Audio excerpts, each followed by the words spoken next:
बाकराणी मां अव्हांखे ख़बर ॾींदा हलूं। ब्यूरो चीफ सिंध हुब अली झांगर जी रिपोर्ट मुताबिक़ खैर मोहम्मद आरिजा लॻे बुघिया हाउस तां पीपी ज़िले लारकाणे जे नायब सदर महमद अली अमर खान बुघियो पीपी तालका बाकराणी जे नायब सदर ताहिर खान बुघियो जी अॻुवाणीअ में तालका डोकरी ऐं बाकराणी जे मुख़्तलिफ़ ॻोठनि ऐं शहरनि जे सवें पीपी कारकुननि ऐं ॻोठाणनि सां गॾिजी नईं गुॾे बुघिया हाउस तां इसराइल जे ज़ुल्म ऐं फ़लस्तीन जी हिमायत में एहतजाजी मुज़ाहिरो करे रैली कढी वई, जॾहिं त इसराइल जे ख़िलाफ़ सख़्त नारेबाज़ी पिणु कई वई।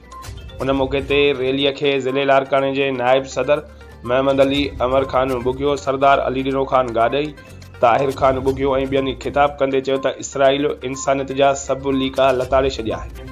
हज़ारनि जे तइदाद में मासूम ॿारनि समेत औरतुनि ऐं मर्दनि खे बेगुनाह शहीद करे फ़लस्तीनी क़ौम जी नसलकशी करे रहियो आहे।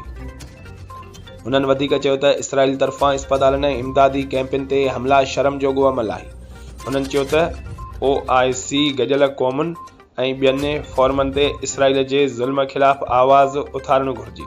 उन मौक़े ते रैलीअ में इरफान बुघियो, मोहम्मद नवाज़ बुघियो, मोहम्मद अली राजपर, फैसल बुखारी, अब्दुल कादिर मक्सी, अब्दुल अज़ीज़ मक्सी ऐं ॿियनि सवनि जे तइदाद में पीपी कारकुननि ॻोठाणनि तोड़े शहरनि पिणु शिरकत कई।